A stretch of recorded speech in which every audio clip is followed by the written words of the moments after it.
What is up? We're back with video 4 on the Meaty 556 YouTube channel. My name is Colt, and apparently you guys are calling yourself Girth Gang. So what up, Girth Gang?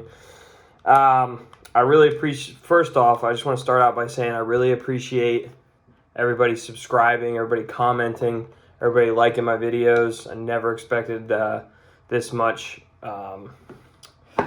what do I want to call it? Engagement, I guess. I never expected this to go to this many people, so I really appreciate it. I'm not doing this for any money. I'm just doing it because I'm a simple guy that likes talking about guns. It's a passion of mine, and I really enjoy kind of building an arsenal, budget-wise, building an arsenal, and trying to help other people with my experience and stuff. Buy the right stuff. Like I've said in the previous videos, I don't make a ton of money, so whenever I buy something, I have to make sure that I make the right buy, and I'm not just buying stuff all willy-nilly. So today, I'm going to talk about the gun that I carry every day. This is my EDC kind of video. I'm going to talk about a gun that I carry every day, and that's the Beretta Pico. And I'm also going to talk about another thing that I carry with me at all times. And it's just a tool. Some guys carry a pocket knife. Some guys carry a multi-tool Swiss Army knife for the 1980s vibe kind of guys. But we'll get into that in like the second half of the video. But today we're talking about this bad Larry right here. This is the Beretta Pico. This one just so happens to be stainless steel and black polymer. They sell them in a couple colors. They sell them in pink. I think they sell them in purple. OD green, I think, is the other color they have. Sometimes you find them with a little laser on the front. I just checked on Gun Broker. I was talking to my little brother about him possibly getting one of these. And I think there's a few on Gun Broker, one that has the laser on there. I'm not a huge laser guy, but I run one on my work rifle. But other than that, I don't run lasers on my stuff. I flashlight usually. But this is a 380, and before everybody goes all out and freaks out about me carrying a 380 every day, a 380, I'll just show you. This gun is clear and safe. I have a couple mags here. Those are clear and safe, empty. Before everybody freaks out, this is a 380, okay? If you've never seen one, it's the same. It's a 9mm short, okay? You have a little less powder and a little less ass behind it as far as grains go, like the weight of the bullet. But a well-placed 380 round is more than effective enough as a self-defense weapon, especially in an engagement that's, within 7 yards. Because a lot of people carry around these full-size Glocks with like plus P 9mm hollow points with 17+1 rounds, and I mean, if you want to carry that much and you feel prepared, I'm all for it. You should be able to carry whatever you want to carry. For me, I feel totally safe carrying this, and this is honestly more comfortable. Every time I run a different gun, like I'll take the 43X for one day, or I've even tossed the Glock 45 in my waistband, took the flashlight off, tucked it in. And it's a pain in the ass. It's too big. Sitting down in the car, pain in the ass. It prints everywhere. Everybody knows you have a gun on you. It doesn't matter. I'm not a huge shoulder holster guy. Like this whole thing with the under the armpit deal, like the old revolver style with the mags on the other side. A couple of my biker buddies run those on the Harley, which I can understand because you're not leaning over it. And those are fine and dandy, but I don't know, and I run it in this sticky holster. This is when sticky holsters were still like $10 a piece. I think they're like $32 a piece. This was given to me by a friend in about 2013. This thing is ancient. This is very, very old holster. It's not even technically the right size for this, but I like it because it covers the whole gun. And we'll get into that a little bit. But let's talk about this Beretta Pico. So, Beretta Pico, it is a 6+1 .380.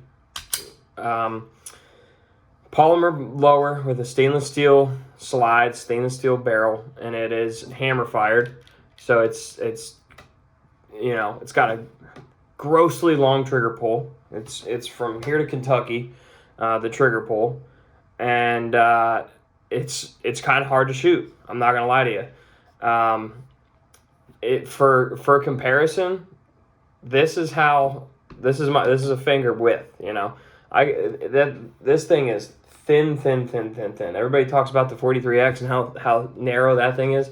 This thing is narrow. You can look up the dimensions online. I don't know them by heart, but I know that this is the smallest that I'd go to still feel comfortable enough to be able to get into a gunfight and win.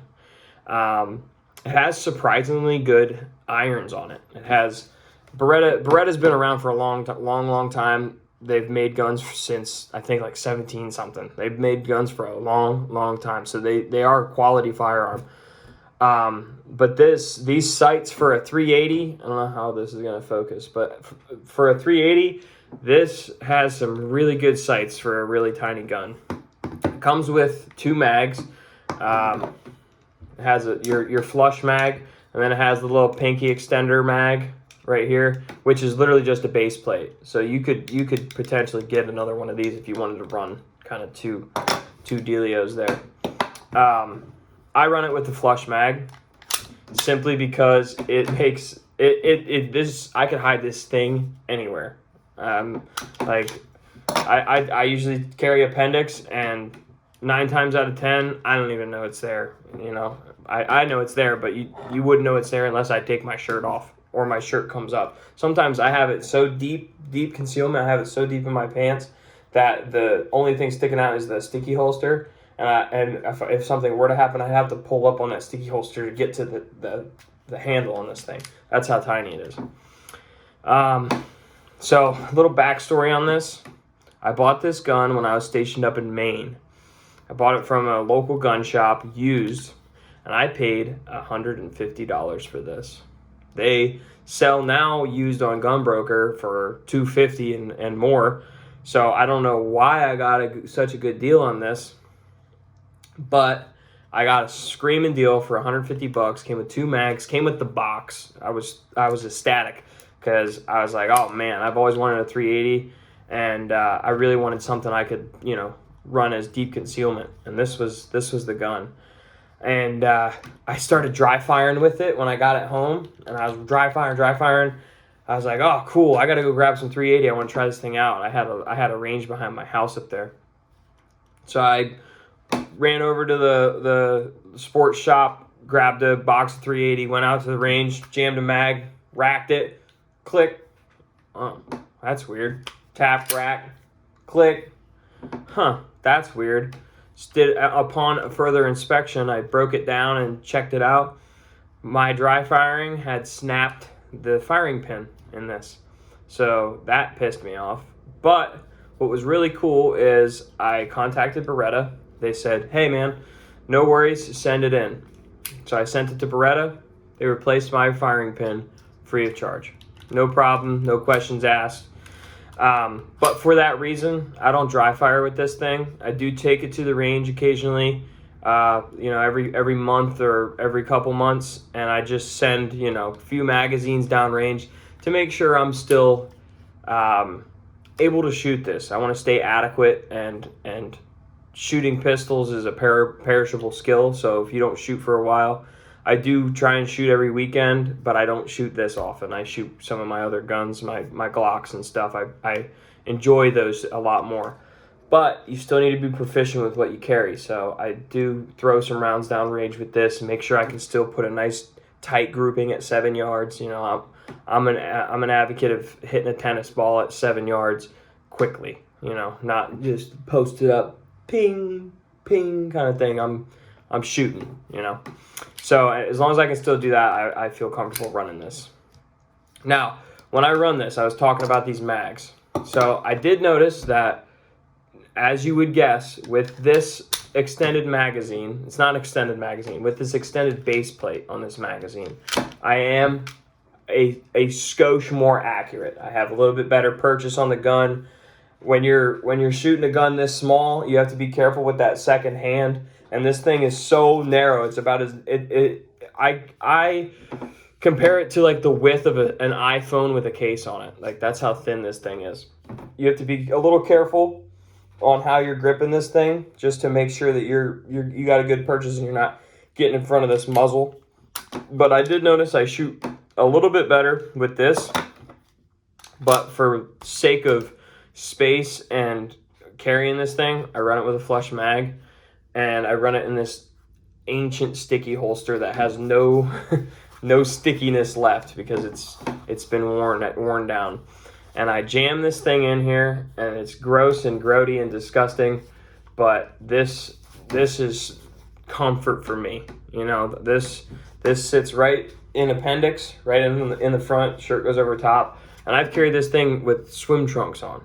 You know, it's great. It covers the whole holster. I can still reach down, get a finger on this thing, and rip it out if I have to. If I really had to, I could kind of go in there and pull it out.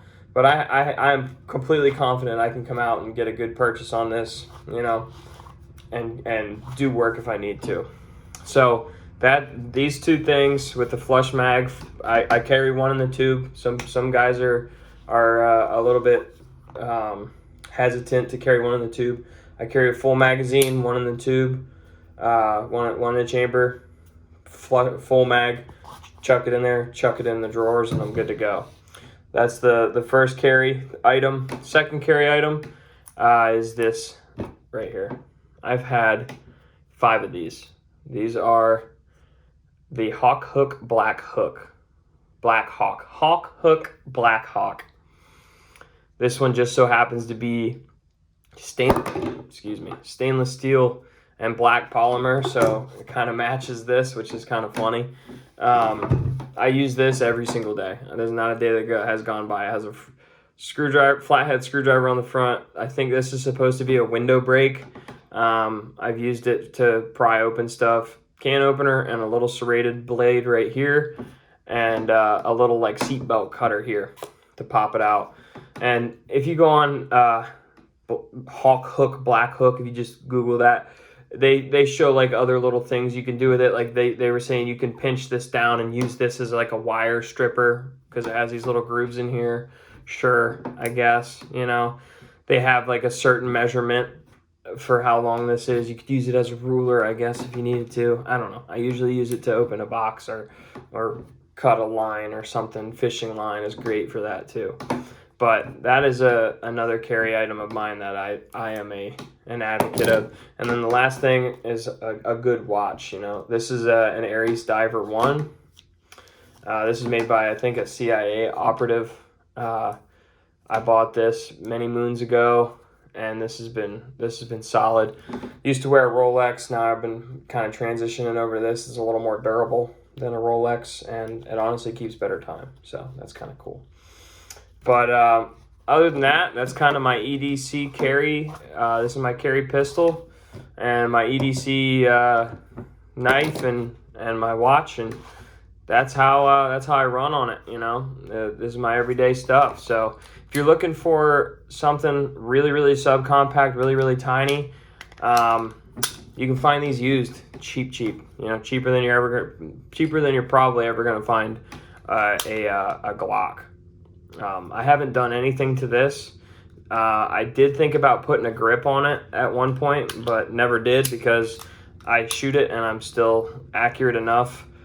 I see some people complain about the slide release simply because it's so streamlined that there's barely anything to get a hold of, but I don't have a problem with it. Like I said in the Glock videos, slide releases, I just find them with my thumb and push down on them, and they work for me. I don't know if it's because I have bigger hands or whatnot, but it does. They work for me, so I can get a hold of them and push them down. So, but other than that, man, that's it. Just don't hate on 380s, don't hate on super subcompacts, and don't hate on deep concealment, because I'd rather have the element of surprise than be walking around printing a big Glock 19 on my hip. All right, take care.